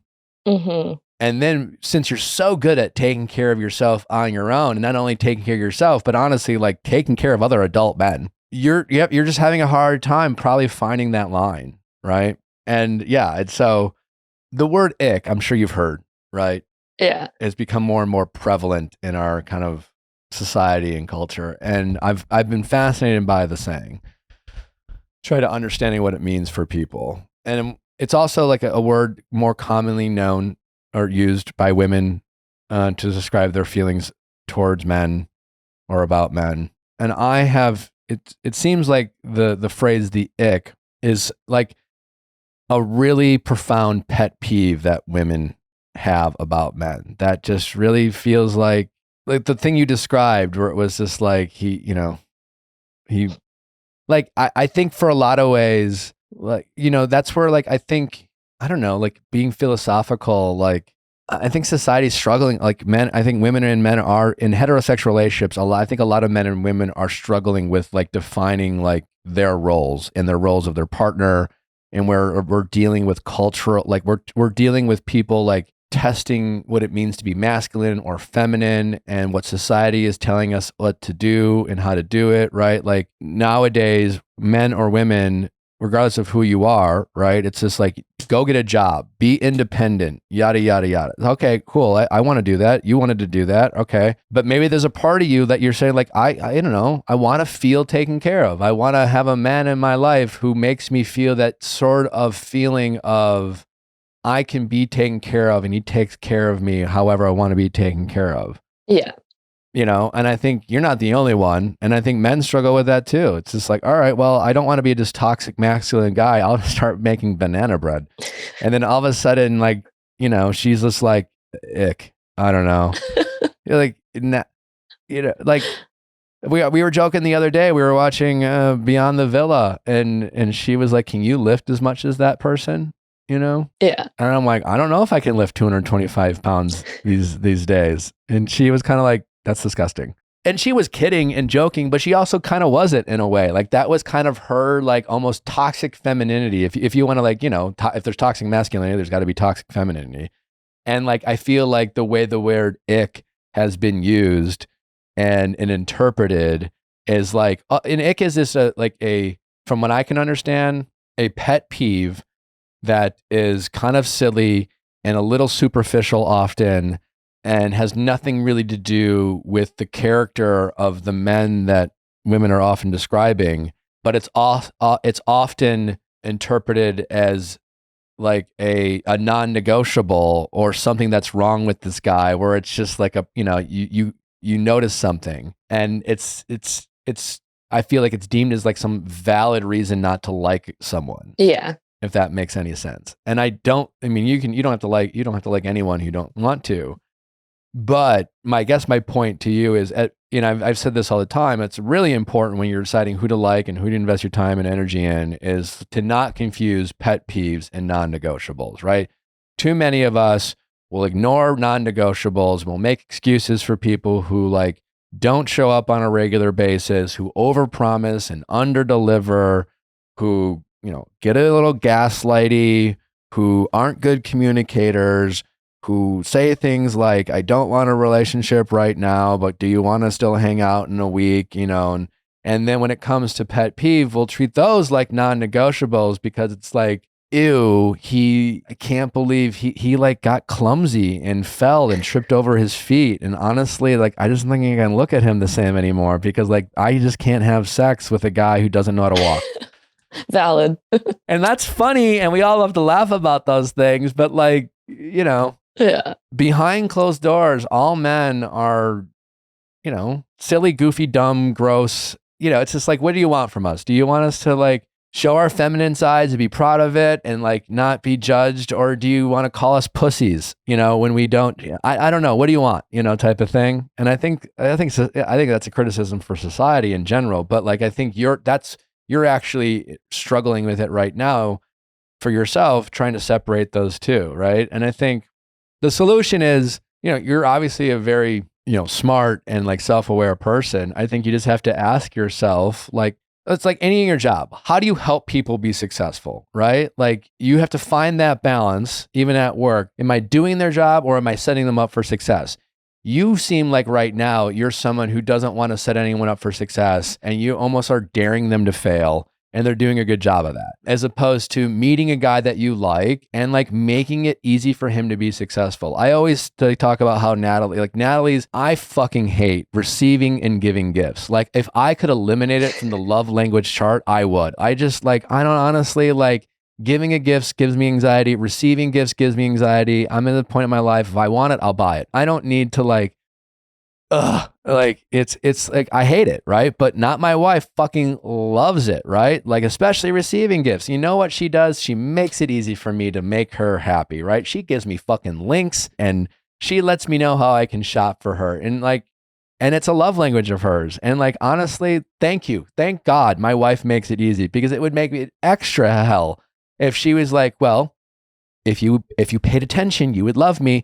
And it's like, oh Christ. I mean, like I do pay attention, but like I'm not, you know what I'm saying? Like she knows that's a fault of mine, right? And so she's setting me up for success and she's making it easy for me to be successful in her relationship while also like giving me a little bit of grace. So she could decide to make it even harder for me to meet her love language if she wanted to. And she chooses to make it a little easier, right? So like, how do you, with the people that you like, just set them up for success a little bit more than you're doing already, while maintaining like a talent that you have that a lot of people don't have, which is to like sniff out bullshit and not let men who are used to like, dragging their feet and feeding bullshit and ultimately stops you from enforcing a non-negotiable. Like, don't lose that, right? Like, keep that while finding the ability to not allow the icks or the just like your pet peeves, dictate like who you really invest your time in.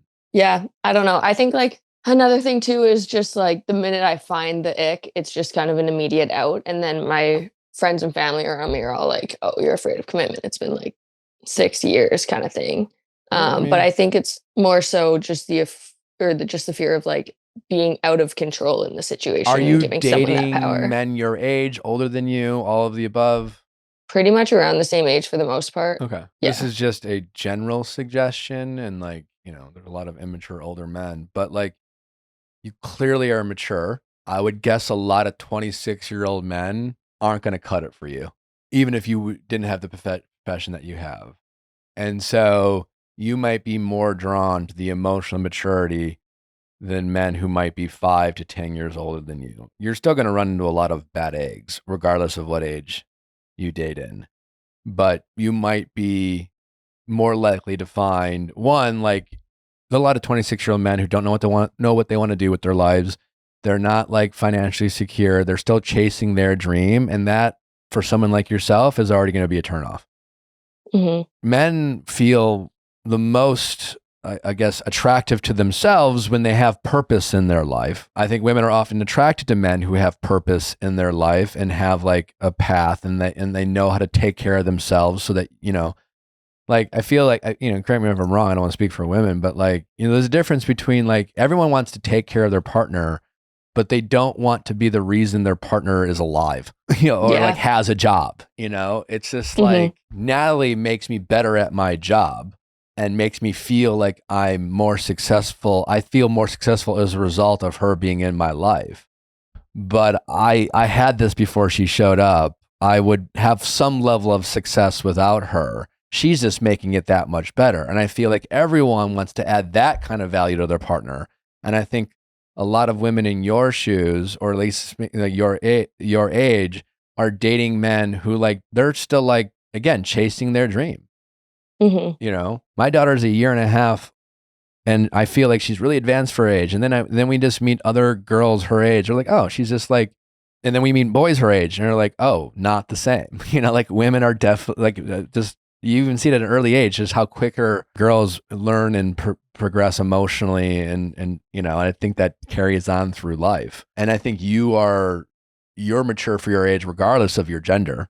You know, and then so you dating a bunch of 26, 27-year-old men, I think I think that adds to it. And you have a guy making you banana bread because he sees you kicking ass, and the only thing you can kick ass in right now is his bread. Yeah, no, that makes sense. I guess like the other thing too is I got a job transfer to a new city. Yeah. And everyone in my industry right now where I'm working is at least 10 plus years older than me, kind of like families settle down. So meeting people has been really tough. So I'm guessing you don't want to meet another air traffic controller. No, absolutely not. So that would be the only, that's normal. But when you move to a new city, I've found that when I moved to a new city in the age that you are, I gave myself more permission to be more adventurous. I think when we live in the cities that we grow up in, where we have already friends, like how long have you lived in the place that you live now? Is it like where you grew up? No. I've been here like 2 years. Oh, you only been 2 years. All right. So like when you moved to this city, were you like more adventurous? Like, like I just find most people when they live in the community they grew up in, like they're like, oh, I would never go to the movies by myself. Ooh, I wouldn't go to a restaurant and have dinner by myself. It's like, ew, I'm a loser because I'm supposed to have friends to go and do these things with. And then when you move to a new city by yourself, you're like, I don't know, I need to get out of the house. I'm just going to go sit at the bar and have dinner, or I'm just going to go see a movie. And we judge ourselves less because we have a built-in excuse of like, I don't know, I just fucking moved here. I don't know anyone.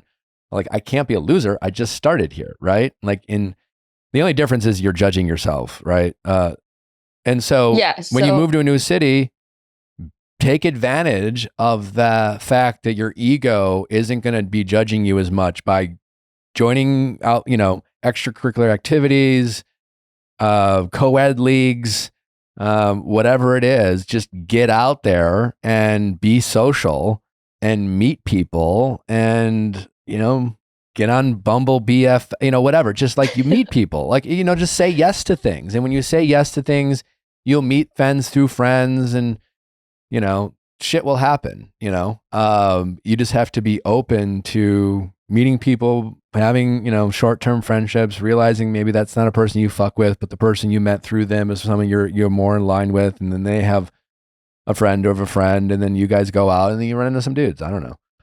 Or you get on the dating apps, whatever. But yeah, I think try to get out of your head. There's that. Okay. And yeah, there's a little bit of like, for you, it sounds like maybe being demure isn't like something that comes naturally or you lead with, but the part of you that likes the more traditional masculine and feminine roles, I think there is a time and a place for you to showcase that demure side of you when you want.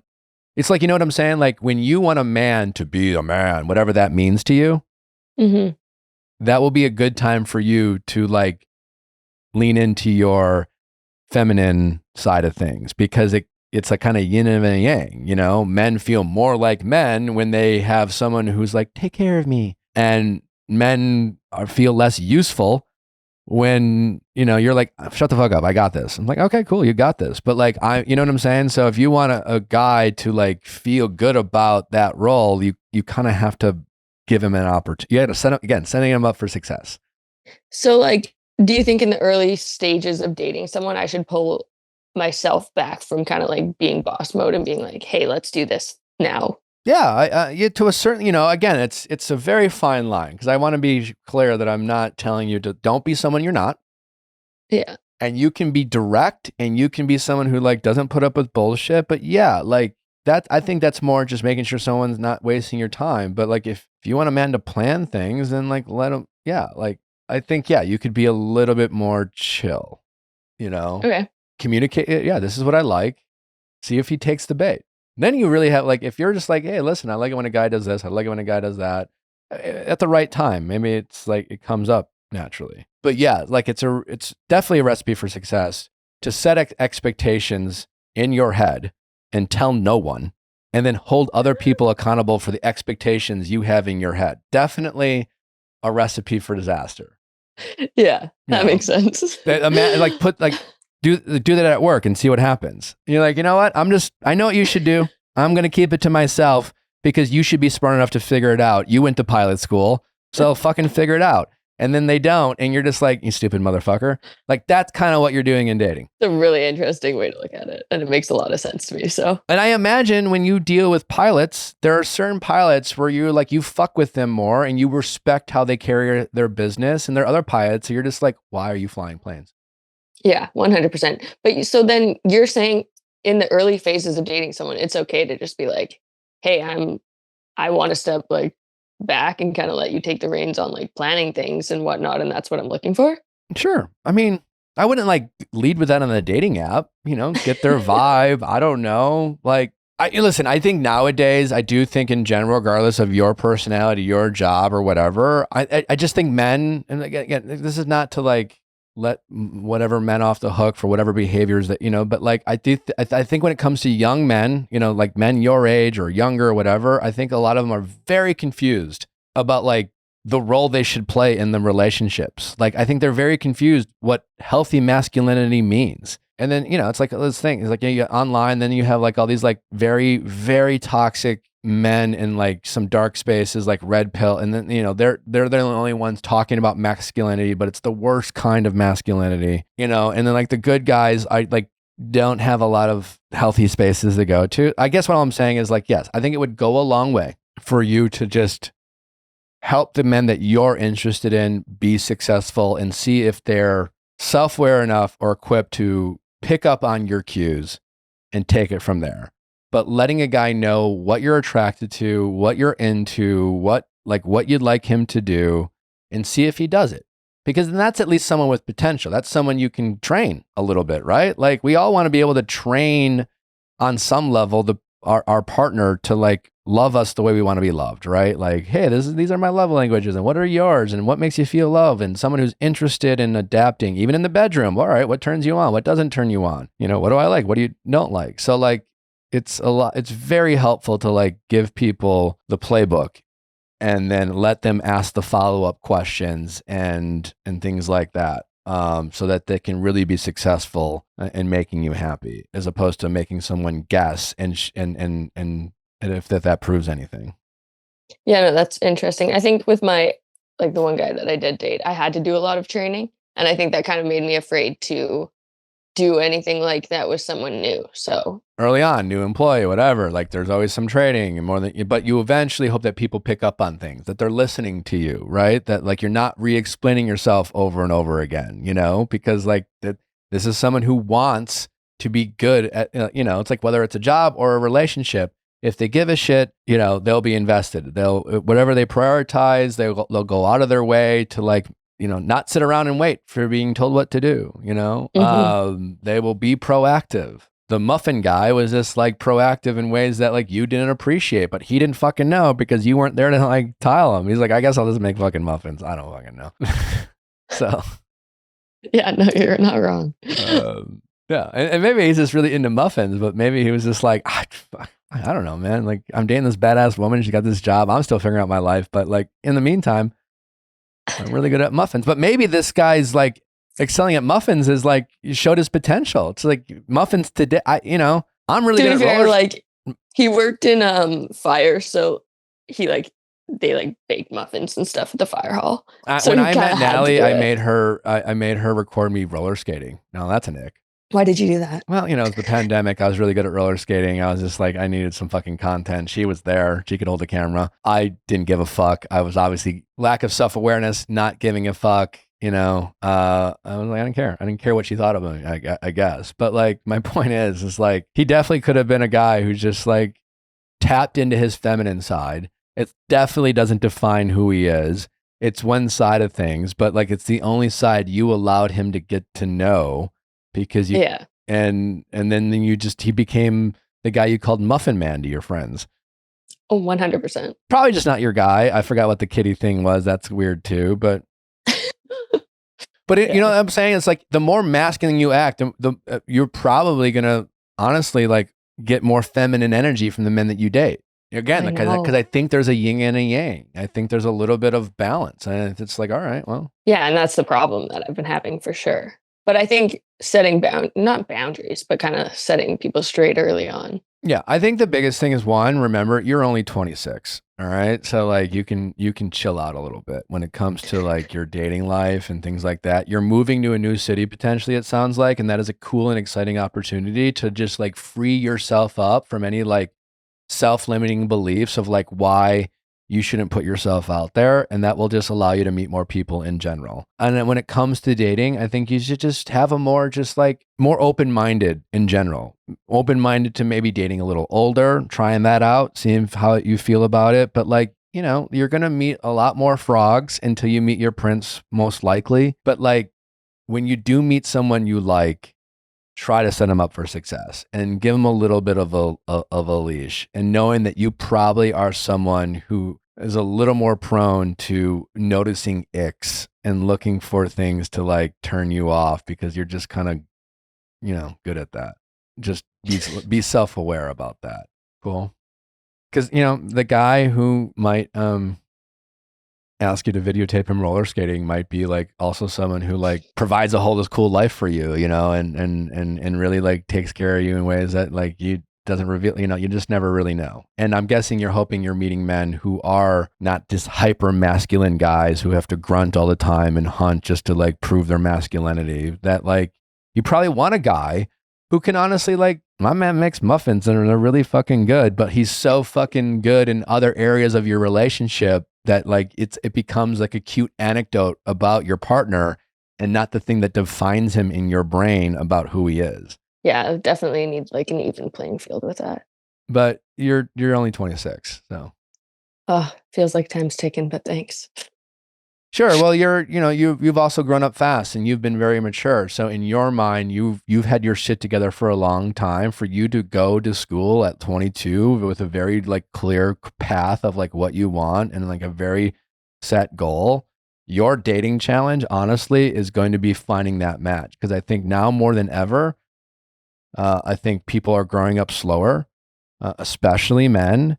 And I think there's a lot of confused men about like what's their, you know, I think people in general are having a hard time finding jobs and just purpose. And so like someone like yourself who has purpose, who has that emotional maturity, it will be a challenge for you.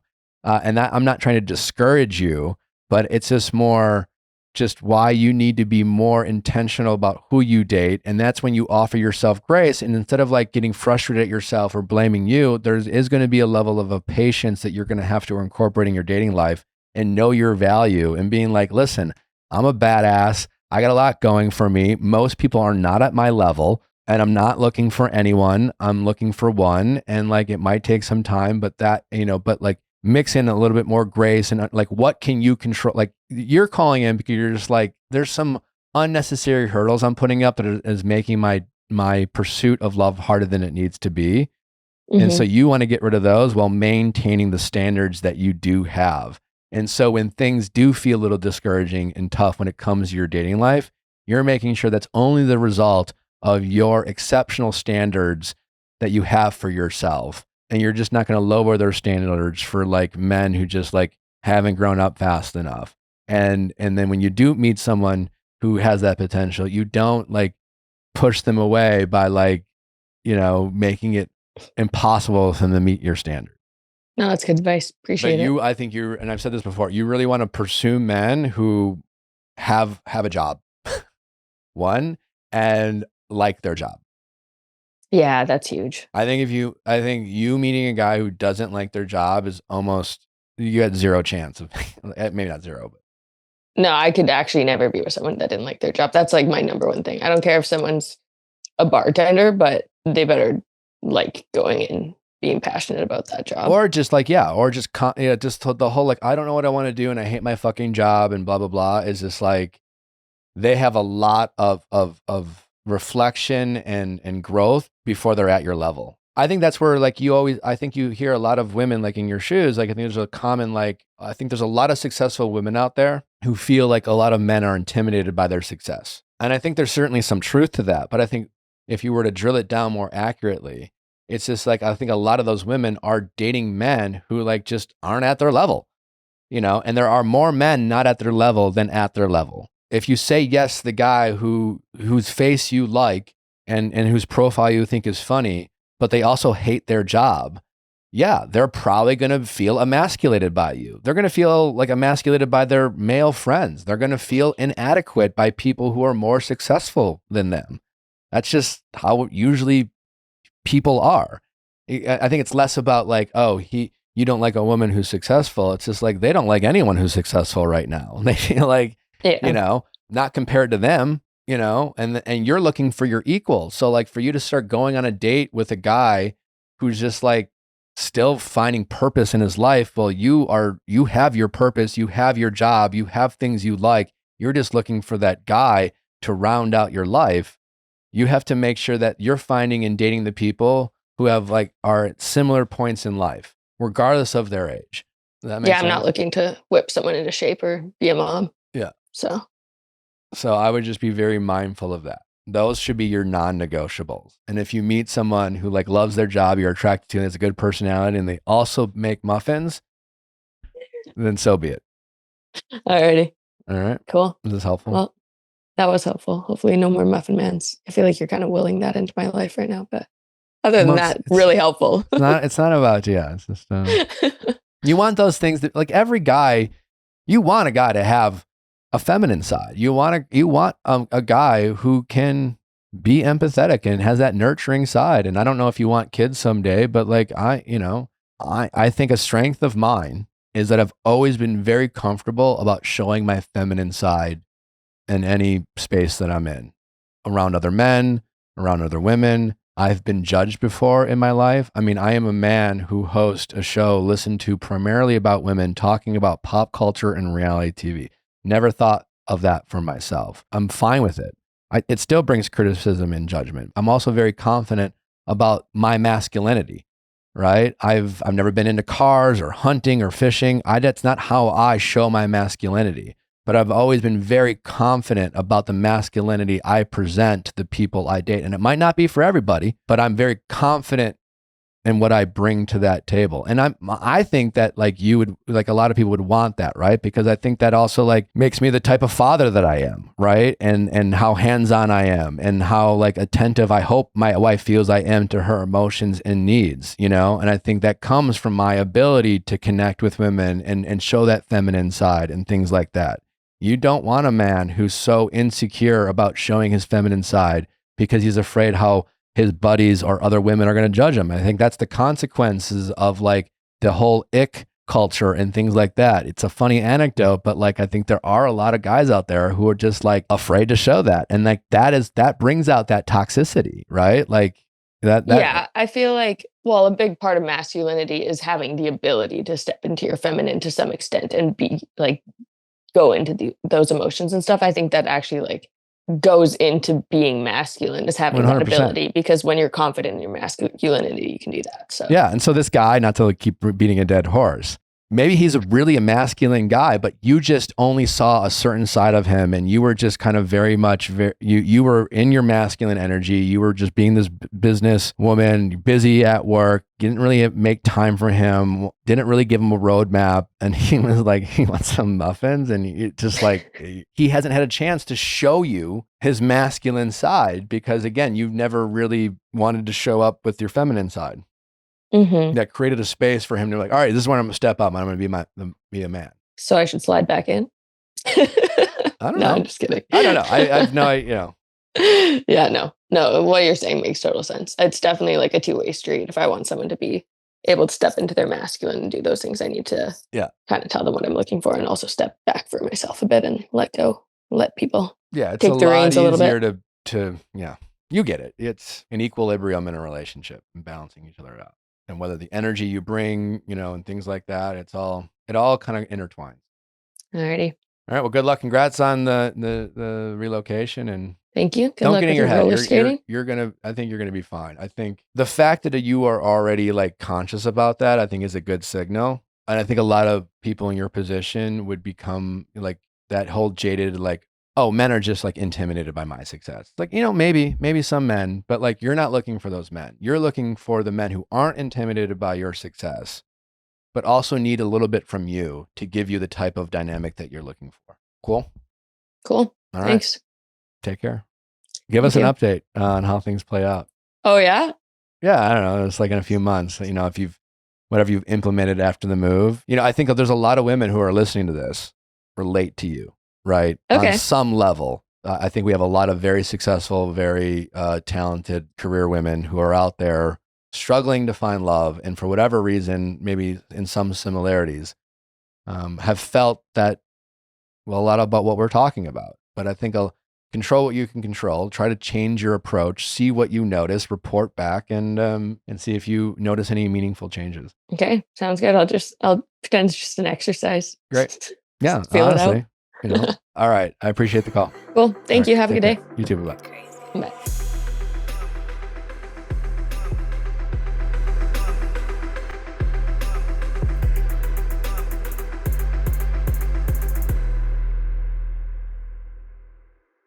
Hey guys, if you loved what you listened to, make sure you hit that subscribe button below. Thanks for listening. We'll see you next time.